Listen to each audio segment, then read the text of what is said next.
j'irais même jusqu'à dire que l'invention de Mademoiselle Melita Benz est révolutionnaire. Tu trouves ça révolutionnaire? Un simple filtre en papier? Absolument. Ouais. Je n'ai jamais trouvé mon café matinal aussi délicieux depuis que je n'ai plus à redouter la présence de marre au fond de la tasse. Peut-être devrais-je aussi installer une de ces cafetières dans la boutique. Oh, Pour les clients, ouais. Et faire ta publicité. Un petit café avec votre rôti de sanglier. Ou encore, en attendant votre bavette, prenez une petite noisette. On se voit ce soir. Bien sûr.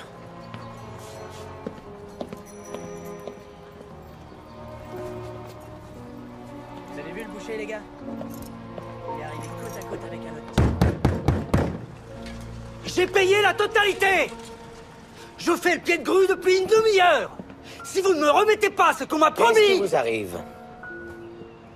Oh, inspecteur Llewellyn Watts. J'attends une commande.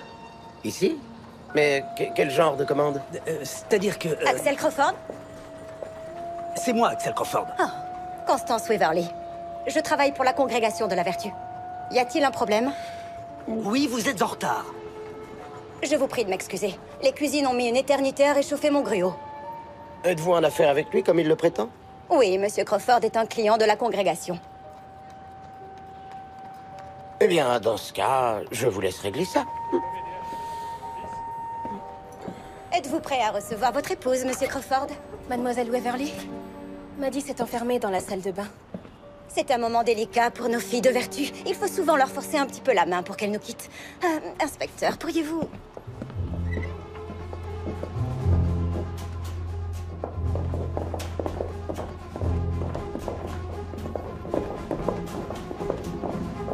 C'est les pantoufles de Maddie. Elle est sûrement là, mais elle refuse de... Madeleine Tompkins, sortez immédiatement! Où sommes-nous exactement? Dans le foyer de la Congrégation. C'est une halte pour les filles de vertu sur le chemin de leur rédemption. Inspecteur Watts, de la maréchaussée de Toronto. Veuillez ouvrir cette porte. Mademoiselle Tompkins! Madeleine. Mais qu'est-ce qui s'est passé?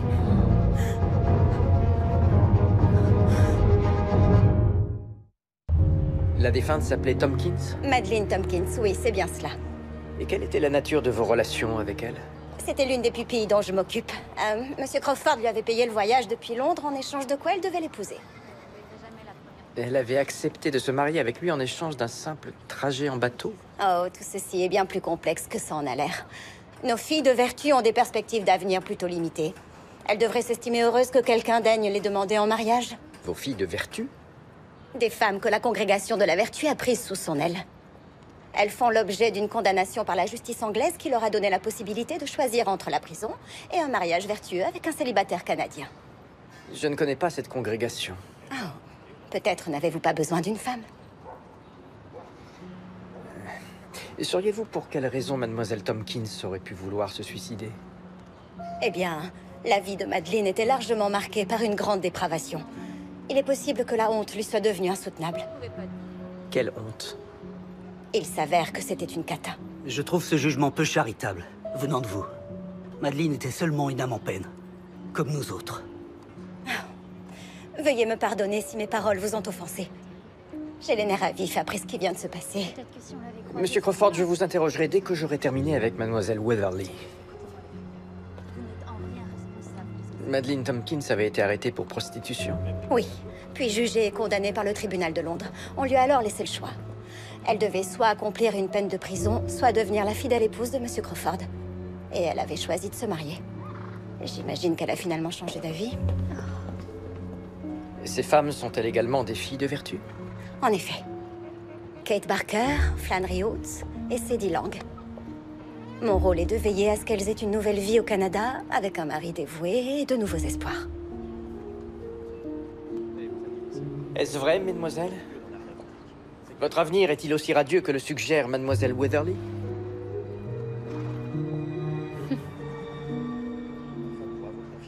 Mes condoléances pour la perte de votre amie. J'imagine que cela doit être extrêmement pénible. Comme de devoir écouter les paroles creuses d'un policier sans vergogne.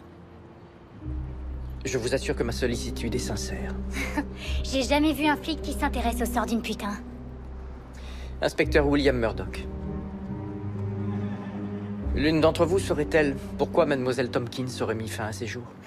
Eh ben, c'est possible qu'elle ait pas eu envie de devoir passer le restant de sa vie dans une vieille bicoque à se faire trousser par un fermier. À sa place, moi aussi j'aurais préféré crever. Heureusement, je vais me marier avec un homme fortuné.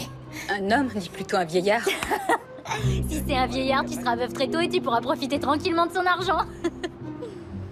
Faites pas attention, inspecteur. C'est ma façon de plaisanter. Vous avez donc toutes décidé volontairement de vous expatrier pour épouser de parfaits inconnus? C'est toujours mieux que croupir en prison. Pourquoi vous a-t-on condamné? Pour quelques fenêtres brisées. C'est tout? Oui, sauf qu'elle s'est attaquée au 10 Downing Street. La résidence du Premier ministre. Je manifestais aux côtés des suffragettes. Une brique à travers la fenêtre, ça aide à mieux se faire entendre. Surtout quand elle atterrit sur le crâne d'un avocat. C'était pas du tout intentionnel. Et vous alors? On m'a accusé d'être un danger pour la société. J'ai l'esprit léger, c'est tout. Je suis comme ça. Et autre chose, on m'a banni de tous les pubs de Londres. Quel intérêt j'aurais eu d'y rester si je pouvais même plus boire un verre? Inspecteur, Oui. que va-t-il advenir de cette pauvre Madeleine? Notre médecin légiste, Mademoiselle Hart, va l'autopsier. Je ne vois vraiment pas ce que vous espérez obtenir en meurtrissant davantage ses chairs. C'est la procédure réglementaire pour ce genre de décès, je suis navré. Avant cela, je dois prévenir ses parents. Vous les connaissez? Ces gens-là se moquent éperdument de ce qui peut lui arriver. Qu'elle soit vivante ou morte. Regardez ses yeux. Ils sont traversés d'une espèce de bande sombre. C'est quoi? C'est un phénomène que l'on appelle tache noire de la sclérotique. Le terme médical pour désigner le blanc de l'œil. Exact. Ces taches sont le résultat de la muqueuse qui se dessèche lorsque l'on meurt en ayant les yeux ouverts. Il faut au moins 2 heures pour qu'elles apparaissent. Donc elle serait morte depuis plus de 2 heures. Bien plus, je dirais. Sa température indique qu'elle est décédée hier en fin de soirée. Cela nous serait d'une aide inestimable si vous pouviez découvrir d'autres indices. Bonne journée.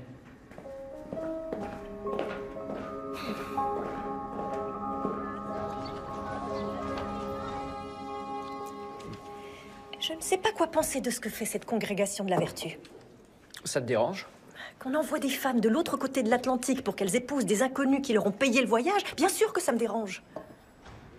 Ces hommes leur offrent la traversée jusqu'ici, Julia, alors que ce sont des délinquantes. Mais aucun homme condamné par la justice n'a jamais été contraint de se marier. Elles n'y sont pas vraiment contraintes. En fait, on leur donne la liberté de choisir. William, lorsque tu as le choix entre te marier ou aller en prison, peux-tu m'expliquer où réside la liberté, selon toi?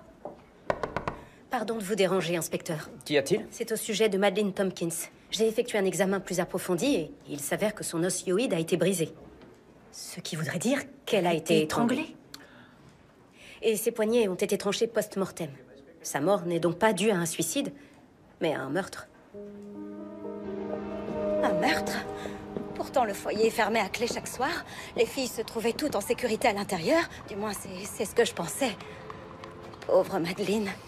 Est-ce que l'une de vos autres pupilles nourrissait une quelconque animosité à son encontre? Oh non, absolument pas. Elles s'entendent toutes comme larrons en foire, si j'ose dire. Inspecteur?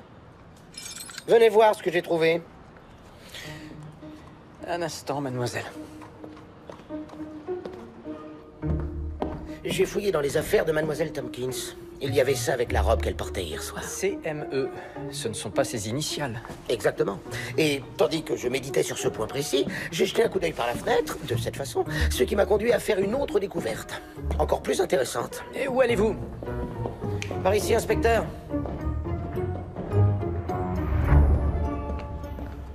Regardez. Vous avez remarqué ces empreintes depuis la fenêtre de Mademoiselle Tompkins? En effet. Vous avez bonne vue. Je suis doué d'un œil de lynx. Voyez, comme celle de gauche a une marque bien particulière. Peut-être un trou dans le talon de la chaussure? Et d'ici, on peut accéder directement à la fenêtre de Madeleine Tompkins. Serait-ce un voyeur qui aurait eu l'envie soudaine de gravir un peu plus l'échelle de la criminalité?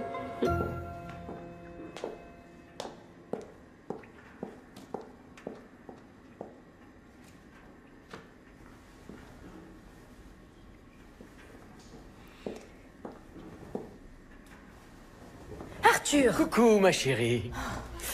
Je ne m'étais jamais reposé sur une couche aussi peu confortable. Ce n'est pas un lit, mais un brancard. À nous de décider ce qu'on veut en faire. Ce drap recouvre une jeune femme récemment décédée. Si tu ne respectes pas mon lieu de travail, je te prierai de t'en aller. Chaque fois que tu me sermonnes, je suis parcouru d'intenses frissons. Le respect du travail est loin d'être l'un de mes points forts. Pourtant, je vais prendre congé, puisque tel est ton souhait. Mais pas avant de t'avoir proposé, avec le plus grand optimisme, de venir me rejoindre chez moi ce soir, où la literie est confortable et les draps sont faits de la soie la plus douce qui existe.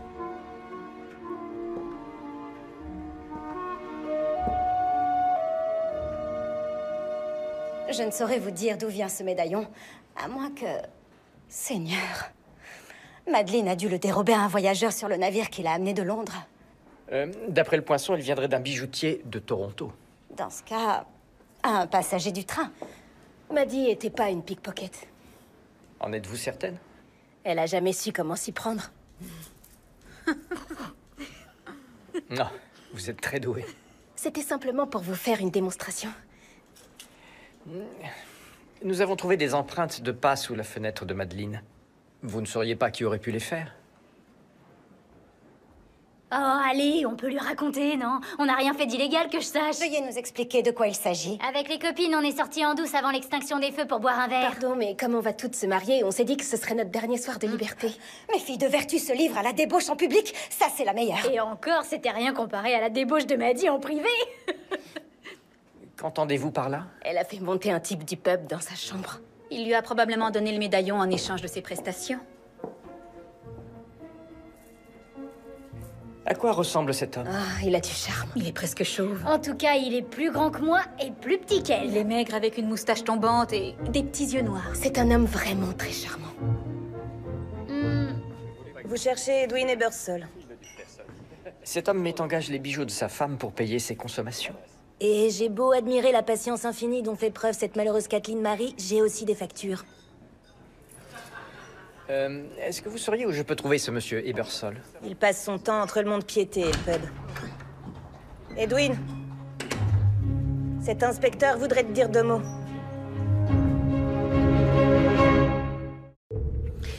Je vais pas le nier. Cette poulette était complètement hypnotisée par mon charme. Madeleine Tompkins était hypnotisée par vous? Elle voulait pas me lâcher, mais croyez bien que j'ai vivement repoussé ses avances. Je suis un homme marié, vous comprenez? Je vois, oui. Et votre femme s'appelle? Inutile de la mêler à tout ça.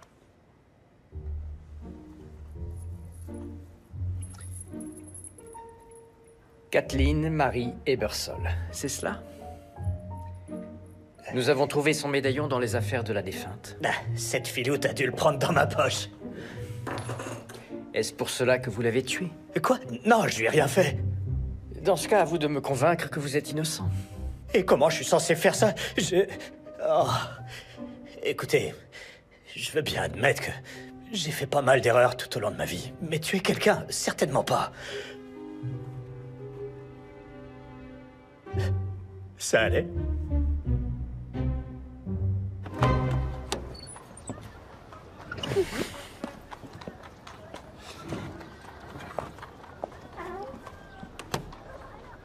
Violette Hart. D'ordinaire, je suis un homme d'un grand esprit, seulement là, je demeure sans voix. Crois-moi, ce n'est pas ton esprit que j'apprécie chez toi.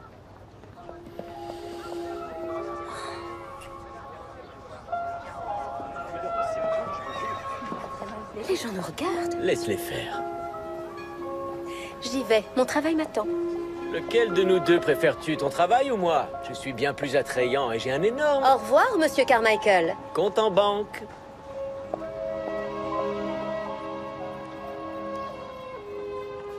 Quand est-ce arrivé? Cette nuit, j'imagine.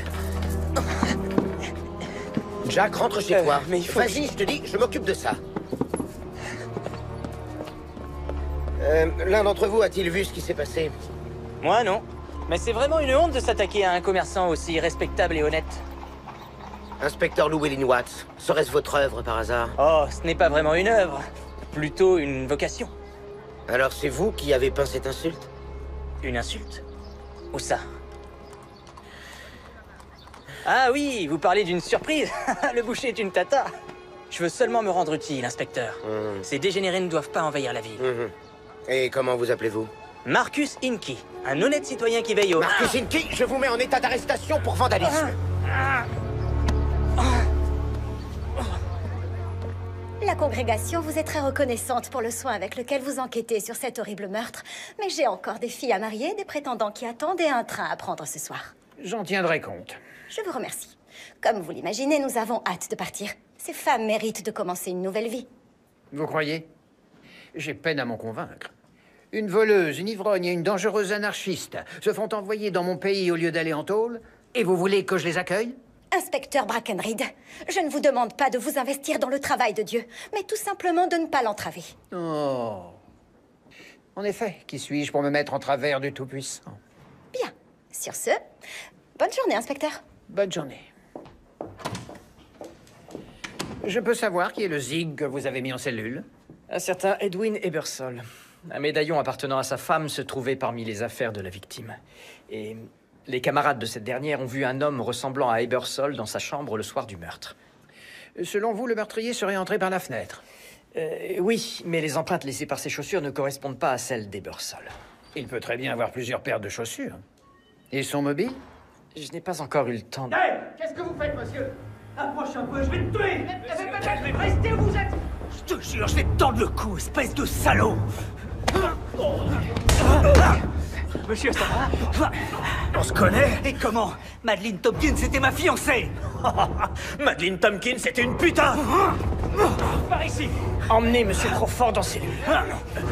Eh non, attendez! Chez vous! À moins que vous ne vouliez porter pas! Montrez-moi vos chaussures. Le trou au talon de votre chaussure gauche correspond à une trace de pas retrouvée sous la fenêtre de Mademoiselle Tompkins. Bon, et après? Oui, j'ai grimpé jusqu'à sa fenêtre afin de l'observer, mais sans arrière-pensée salace. Ça faisait si longtemps que je l'attendais, je voulais seulement voir de quoi elle avait l'air. Et vous l'avez bien vu, j'imagine. Au lit, avec l'homme que vous venez d'agresser. J'aimerais mieux qu'on évite le sujet. Vous avez menacé de mort Monsieur Ebersol. Je l'ai menacé, c'est exact. Et n'importe quelle personne sensée me comprendrait. Madeleine Tompkins méritait pas ce que ce monstre lui a fait. Elle était venue ici pour refaire sa vie. Pour la refaire avec moi. Seulement il a tout gâché. C'est lui qu'on aurait dû tuer, et pas Madeleine.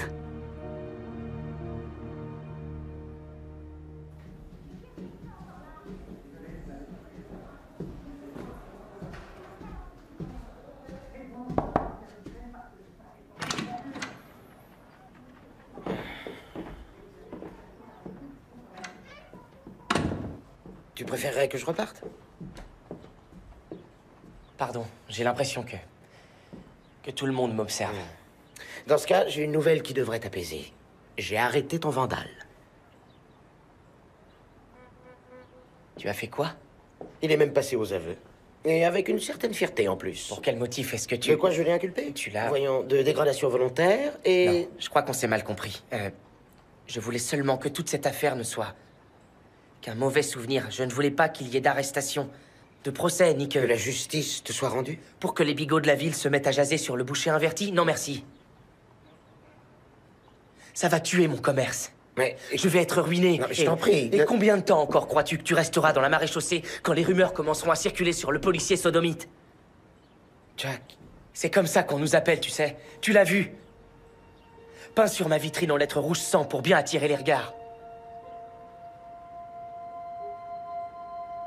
Je te demande pardon.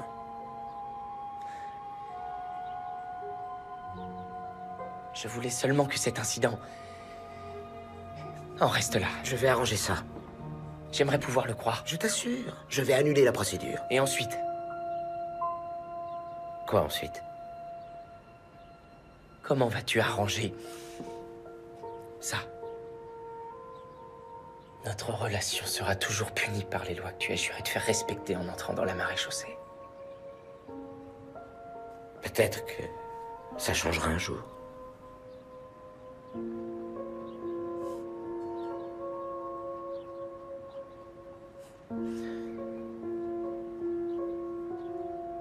Malheureusement, il n'y a aucune chance que cette histoire se termine bien. Alors autant y mettre un terme tout de suite.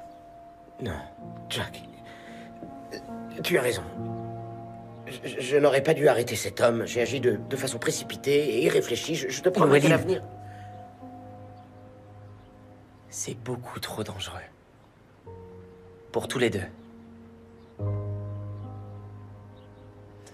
Je suis désolé, mais... c'est fini.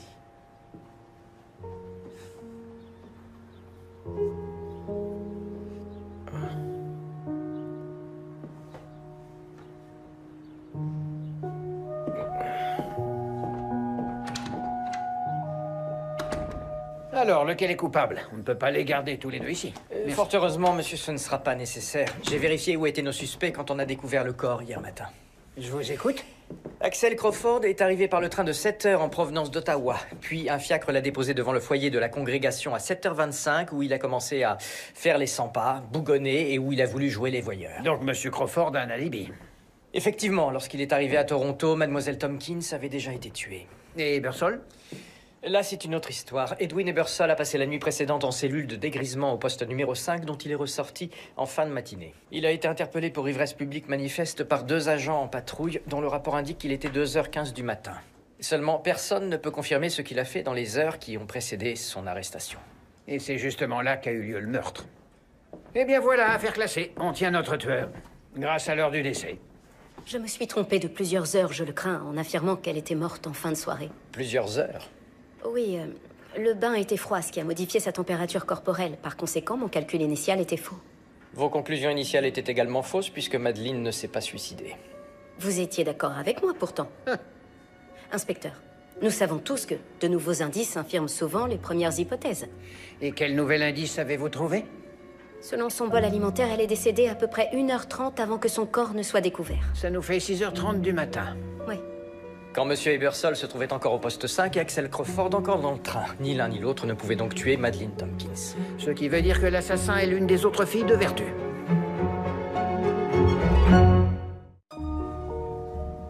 Mais je ne comprends pas. Vous avez pourtant 2 suspects en garde à vue, je crois. Nous avions 2 suspects. Nous les avons relâchés à la lumière de nouveaux éléments. Tout va bien, mademoiselle Weatherly? Oh, désolée, mais j'ai le cœur retourné à l'idée que Mademoiselle Tompkins ait pu s'avilir avec un homme aussi abject. Je ne souhaite pas m'étendre avec vous sur la personnalité et les valeurs de Monsieur Ebersol. Sachez seulement que son alibi le disculpe de ce meurtre. Et Monsieur Crawford? Il a également un alibi. J'espère de toute mon âme que vous finirez par élucider cette affaire, mais nous ne pouvons vraiment pas rester. Vous avez un train à prendre, bien sûr, je comprends. Merci, inspecteur. Vous êtes bien aimable. Et pour ne pas bouleverser votre emploi du temps déjà bien rempli, j'ai fait venir vos pupilles directement au poste afin de les interroger sans plus attendre. Mais en fait, Vos nous filles avions... de Vertu devront répondre à toutes les questions que nous pourrions avoir sur le décès de Mademoiselle Tompkins. Violette, chérie, j'espère que tu n'es pas fâchée contre moi. Ce baiser devant la morgue, était-ce pour moi ou pour ceux qui nous regardaient? J'avais cru comprendre que tu aimais mes marques d'affection. Oui, mais je n'aime pas que tu te serves de moi pour satisfaire ton besoin d'outrager la société. Allons, Violette, tu adores choquer les hypocrites autant que moi. Je voue un véritable culte à ton intelligence, à ta beauté et à ta capacité à insuffler la peur dans le cœur des vieux snobs fortunés que j'exècre. Dans ce cas, moi aussi, je serai honnête. Tu es un idiot qui tire avantage de ma vanité, assouvit mes désirs et finance ma passion pour les produits de luxe. À notre avenir. Il me vient une idée. Je veux organiser une fête afin de te présenter comme il se doit à mes pères. En d'autres termes, aux vieux snobs fortunés que tu exècres. C'est cela. Et je pense déjà à un thème. Ça pourrait être le continent noir et... Non. Mais... C'est hors de question. Non, pas de continent noir, ni de thème. Néanmoins, je veux bien être ton invité d'honneur dans un dîner intime et raffiné, lors duquel je te promets d'insuffler la peur dans le cœur de ces vieux snobs fortunés que tu exècres. Je t'adore. Oh, il me faut une nouvelle robe. Va à la boutique et mets-la sur mon compte.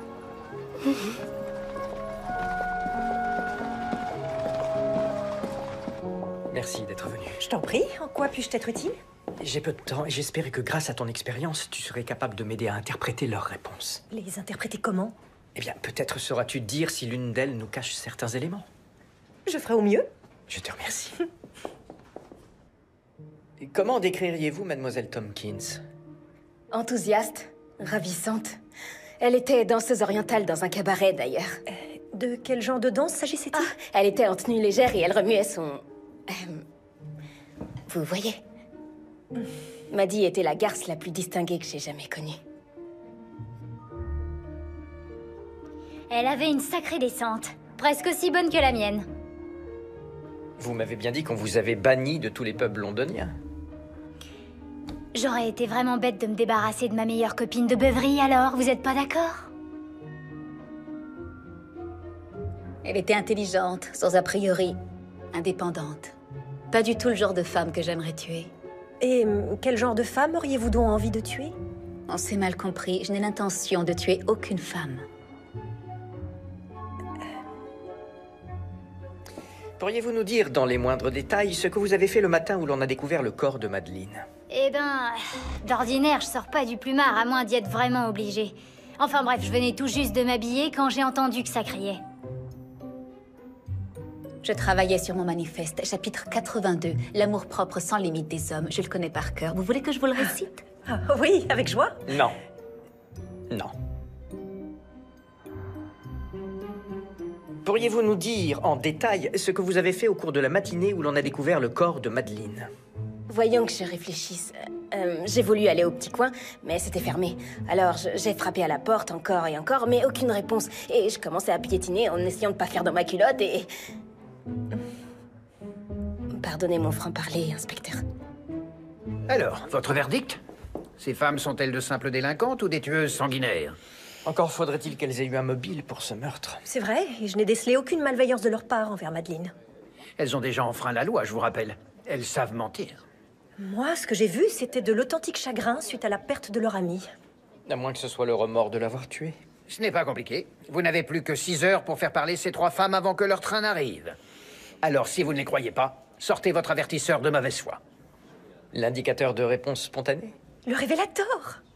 Monsieur, il n'est pas infaillible et un menteur expérimenté pourrait le tromper sans difficulté. Ça vaut peut-être la peine d'essayer. Vous avez entendu? Allez me chercher ce machin dans vos cartons. Et recommencez les interrogatoires. Mais, monsieur... Tiens, est-ce un train que j'entends? Le révélateur détectera peut-être quelque chose qui nous a échappé. Inspecteur Watts, je suis contente de vous voir. Oui, mais moi aussi. Ah, Watts, bravo. Vous avez fait vite pour coincer ce vandale. En voici un qui mérite son salaire, au moins. Oui. À ce propos... j'ai bien conscience que ceci n'est pas commun, mais je vous demande instamment d'annuler cette procédure. Que je l'annule? Je ne comprends pas. Jack Walker est pourtant votre ami. Oui, et mon ami n'a pas du tout envie d'un procès public. Je vois. Vous avez bien réfléchi. Oui. Alors c'est d'accord, je vais relâcher le suspect. C'est peut-être mieux ainsi. Ça commence, vous êtes prête? Posez vos questions. Avez-vous tué Madeleine Tompkins? Je vous le jure devant Dieu, inspecteur... Je vous le jure devant Dieu, c'est pas moi.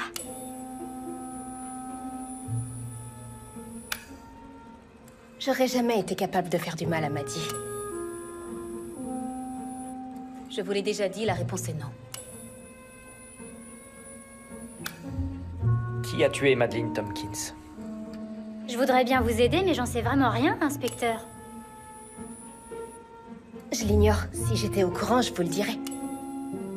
Aucune d'entre nous ne sait qui a tué Maddie.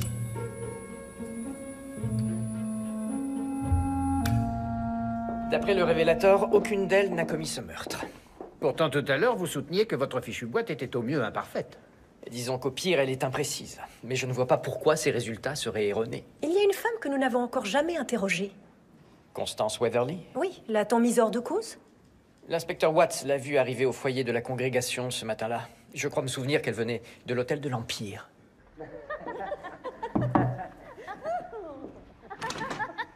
Avant que tu ne dises quoi que ce soit, sache que j'ai fait abandonner les poursuites contre Marcus Inky, selon tes souhaits. Je te remercie. Malheureusement, la vois-tu, tu tombes mal. S'il te plaît, Jack, on peut Jack, discuter. qui est-ce? Ne laissez pas votre ami dehors.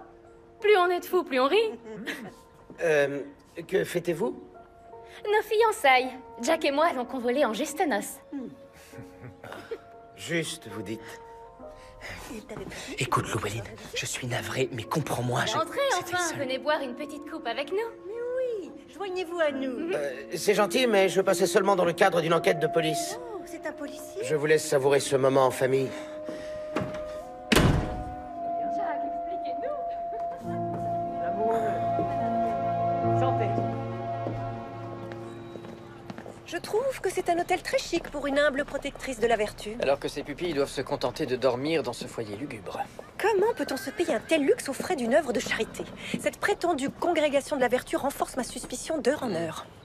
Pardon, monsieur. J'ai une question. Je vous écoute. Inspecteur Murdoch, maréchaussée de Toronto. Je cherche une certaine Constance Weatherly. C'est bien une de vos clientes? Elle travaille pour une œuvre de charité, la congrégation de la vertu. Ah, oui, je vois très bien de qui il s'agit. Weatherly, Notre-Dame de l'insoutenable moralité. J'en déduis que vous ne la portez pas dans votre cœur? Cette femme voyage avec une foule de bagages lourds et encombrants. Et sa notion de la charité ne semble étonnamment pas s'appliquer aux malheureux qui, tous les matins, doivent gravir 4 grands escaliers pour lui apporter son petit déjeuner. Elle ne vous donne pas de pourboire? Oh, elle me donne bien plus que cela, en me faisant part de ses conseils. Comme, vous rencontrerez des tribulations, mais prenez courage, car j'ai moi-même vaincu le monde. Saint Jean, chapitre 16, verset 33. Elle cite la Bible en guise de pourboire, alors. Une vraie encyclopédie vivante des Saintes Écritures, notre mademoiselle Weatherly. Oh, vous conviendrez qu'elle fait preuve d'une admirable audace. Sauriez-vous où elle se trouve? Je regrette, inspecteur, mais mademoiselle Weatherly n'est pas rentrée depuis hier. Depuis hier? Elle a pris son petit déjeuner juste avant l'aube, puis elle est partie à exactement 5h30.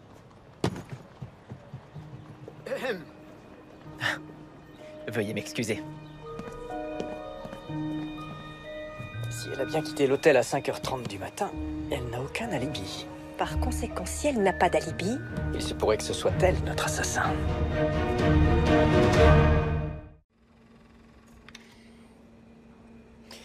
Êtes-vous retourné dans la chambre que vous occupez à l'hôtel de l'Empire après le meurtre? Non. Pourquoi? Dans cette rude épreuve, j'ai préféré rester avec les filles en leur apportant un soutien moral et spirituel. Le porteur nous a dit qu'il vous avait vu quitter l'hôtel hier matin à 5h30. Est-ce exact? Non, ça ne pouvait pas être moi, il se trompe. À quelle heure êtes-vous parti de l'hôtel de l'Empire, le matin où mademoiselle Tompkins a été tuée? Je suis allée au foyer de la congrégation juste après le petit déjeuner. Peut-être souhaiteriez-vous modifier votre réponse? Pourquoi ferais-je cela? Parce que vous mentez. Avez-vous l'intention de m'arrêter pour avoir menti à propos de mon petit déjeuner? L'inspecteur Watts m'a vu arriver au foyer à 8h. Tout ceci est une perte de temps inutile. Mon rôle était de veiller au bien-être de Madeleine. Pourquoi l'aurais-je assassinée? Ça, je l'ignore. Pourquoi avez-vous assassiné Madeleine? Je ne l'ai pas tuée. Vous voyez? Votre propre appareil confirme mon innocence. Vous avez les réponses à vos questions. Combien de fois vais-je devoir vous les répéter pour que vous me libériez? Si vous n'avez rien de plus probant à me présenter, je ne pourrais pas garder ces femmes en détention. D'après ce qu'indique le révélateur, mademoiselle Weatherly n'a pas tué Madeleine Tompkins. Pourtant, elle nous a menti sur l'heure de son petit déjeuner. C'est tout de même étrange. Il y a sûrement un détail qui m'échappe. Je regrette, Murdoch. Je dois les relâcher.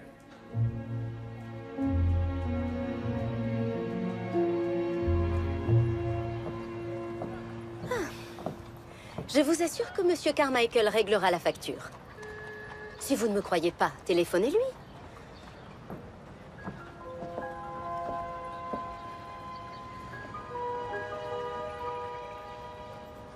S'il vous plaît? Tous tintouins pour faire abandonner les poursuites. Vous avez obtenu ce que vous vouliez et vous traînez encore avec l'air triste. Non, je n'ai pas obtenu ce que je voulais. Je suis désolé. Je viens d'apprendre la tenue prochaine d'un mariage.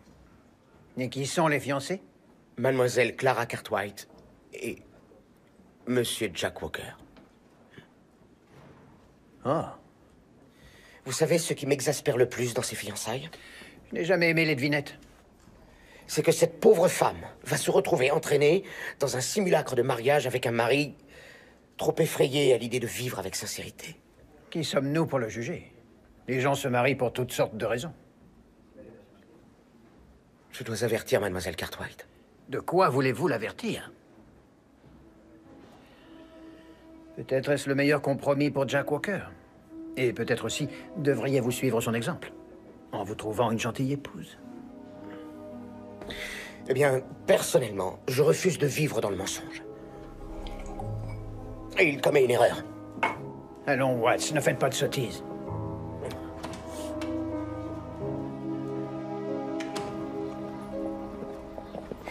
C'est fâcheux que vous ayez gaspillé autant de temps et d'énergie à tourmenter mes pupilles.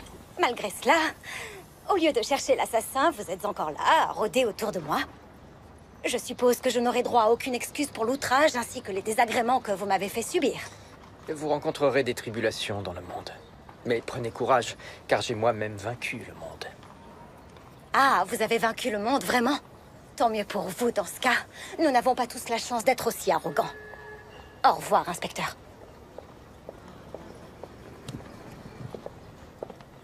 Arrêtez-vous. Je vous en prie, ça devient grotesque. Est-ce qu'il y a un problème? Cette femme n'est pas Constance Weatherly. Vous en êtes sûr? C'est pour cela qu'elle a fui le regard de Monsieur Ebersol quand nous étions au poste. Elle a pris son petit déjeuner juste avant l'aube, puis elle est partie à exactement 5h30. C'est aussi pour cela qu'elle n'est pas rentrée à l'hôtel. Aucune d'entre nous ne sait qu'as-tu m'as dit. Si j'étais au courant, je vous le dirais. Je vous le jure devant Dieu, c'est pas moi. Et c'est pour cela que les filles de vertu ont pu nier en toute sincérité avoir tué Madeleine Tompkins. Parce que ce n'est pas Madeleine Tompkins qui est morte. C'est Constance Weatherly en réalité. Et les filles de vertu sont coupables de son meurtre. C'est complètement absurde. Qui êtes-vous donc? Constance Weatherly, une fervente missionnaire chrétienne? Ou bien Madeleine Tompkins, une prostituée qui exerçait ses charmes à Londres? Faut-il que je vous soumette à une nouvelle séance avec le révélateur?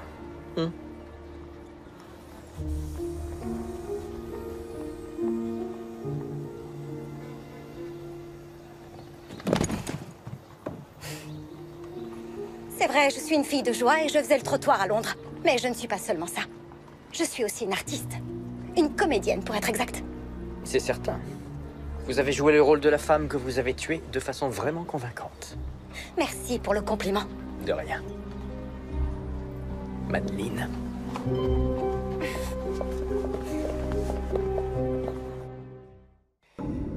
Racontez-moi ce qui s'est passé le matin où Constance Weatherly a été tuée.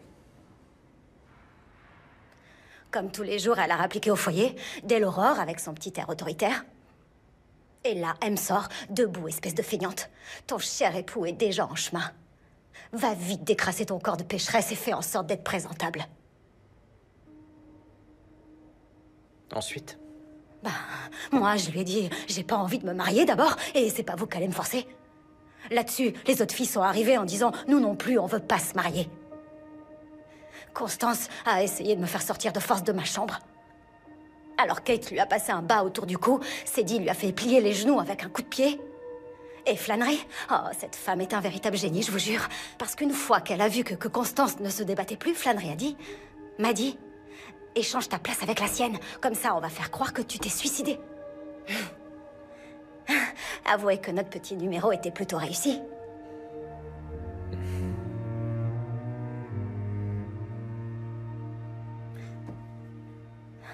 On s'est dit que si on arrivait toutes les quatre à s'enfuir de Toronto, on aurait la possibilité de se construire une nouvelle vie au Canada. Sans être obligé de se marier.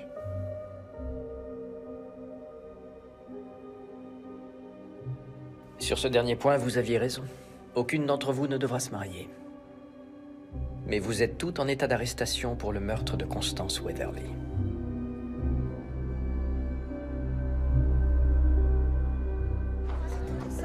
Moi, ça ne me gêne pas. Ça me fait rire. Faites-moi plaisir. Restez sur ton gars. Promis.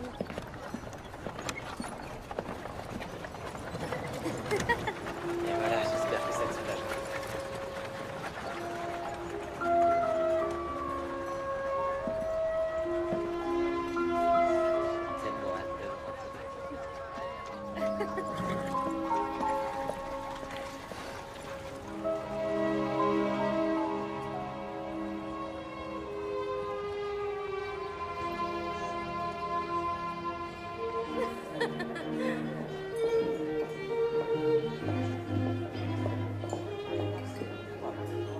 Inutile de préciser que tu es de loin la plus belle femme de cette pièce. Tu es de loin l'homme le plus chanceux, tu veux dire. Et ces invités sont de loin les plus horribles que j'ai jamais rencontrés lors d'une fête. Ils nous méprisent, n'est-ce pas? C'est sûr. Quelle sensation exquise. Je ne crois pas trop m'avancer en disant que cette soirée est une vraie réussite. J'en arrive presque à pouvoir entendre tous ces esprits étriqués entrer en ébullition autour de nous. Je crois que tu surestimes ton aptitude à créer le scandale, mon cher Arthur. Penses-tu pouvoir mieux faire? Certainement. S'il vous plaît, mesdames et messieurs, Arthur et moi vous remercions vivement d'être venus pour cet événement d'une importance capitale, car la soirée à laquelle vous êtes conviés ce soir n'a absolument rien d'une soirée classique. C'est notre fête de fiançailles.